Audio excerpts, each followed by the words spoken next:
संयुक्त एसआईटी गठित की गई।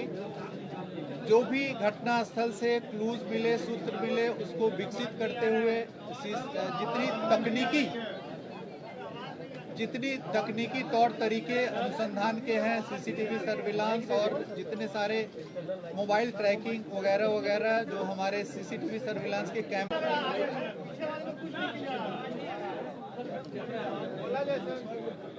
आवाज नहीं आ रही है, नहीं आ रहा है।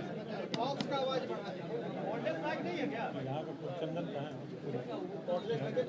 कॉर्डलेस में हुआ और आगे आ जाइए। सब में आ रहा है सर, सब में आपने हिला दिया सर।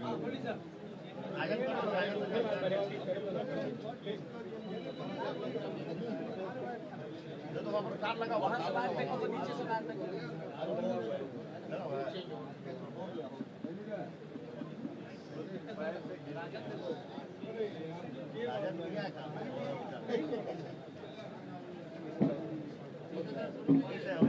ठीक है सर, ये तो आ रहा है।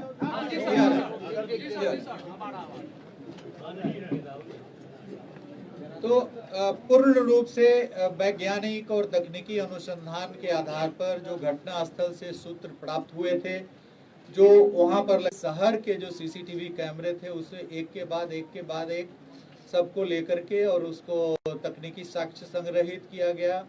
जहां तक ट्रेस मिला उस मोटरसाइकिल का, वहां तक तकनीकी जो एसआईटी की टीम है वो गई। उसके बाद मोटरसाइकिल की पहचान की गई। मोटरसाइकिल के पहचान के बाद उसके धारक, फिर उस व्यक्ति की पहचान की गई, उसकी गिरफ्तारी की गई। उससे पूछताछ के बाद अन्य आयामों को इस पे उद्घाटित किया गया है। इस संबंध में जो घटनाएं हुई है, ये पूरे इस गोपाल खेमका जी की हत्या के परिप्रेक्ष्य में, इसके संबंध में पटना सीनियर एसपी आपको विस्तार से अभी बताएंगे कि किस प्रकार से इन्होंने किया है। और इसके बाद यदि कोई सवालात होंगे तो यहाँ पर एडीजी ऑपरेशन कुंदन कृष्णन जी, range IG Patna Jitendra Adana जी और पूरी पटना की टीम और एसटीएफ की टीम है। जो भी आपके प्रश्न होंगे उसका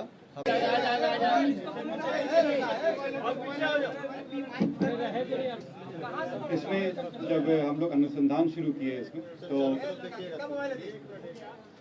जब अनुसंधान शुरू किया गया तो जहाँ पे घटना हुई थी उसके बाद सीसीटीवी का अवलोकन किया गया और वैज्ञानिक अनुसंधान प्रारंभ करते हुए जहाँ पे रिट्रीट हुआ था उस डायरेक्शन में आगे बढ़ा गया। इसी क्रम में बढ़ते बढ़ते हम लोग जहाँ पे जो अभियुक्त था वो जो भागा था उस घर तक पहुँचे। वहाँ पे जब छानबीन की गई तो एक मोटरसाइकिल हम लोगों को मिली। मोटरसाइकिल के नंबर के साथ टैंपरिंग करने की कोशिश की गई थी। जब उस मोटरसाइकिल के पास वाले घर की सर्च की गई तो उस घर से जो अभियुक्त जो कपड़ा पहने हुए थे वो बरामद हुआ, जो जूता बरामद हुआ, मास्क बरामद हुआ। उस घर में जो व्यक्ति थे उनको लाया गया पूछताछ करने के लिए। उनका नाम उमेश यादव। जब उनसे गहन पूछताछ की गई, इसके बारे में गहराई से पूछताछ की गई तो उनके द्वारा इस घटना की संलिप्तता स्वीकार की गई। साथ ही में उनके द्वारा बताया गया कि इस घटना में जो उनके द्वारा इस्तेमाल किया गया हथियार था वो घर में छिपा के रखे हैं। ये जब उन्हें 14 राउंड गोलियां थी। इसके बाद जब इनसे और पूछताछ की गई तो बताया ये कि अशोक साव का नाम लिए, ये इनको करीब 1.5 साल से जानते थे। दोनों ही बिहार शरीफ के थे और एक शादी के फंक्शन में मिले थे।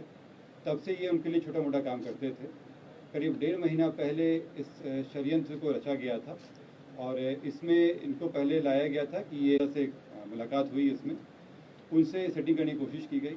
राजा के द्वारा जो डिमांड किया गया था तो इनको लगा कि इससे अच्छा ये स्वयं ही ये घटना कर ले।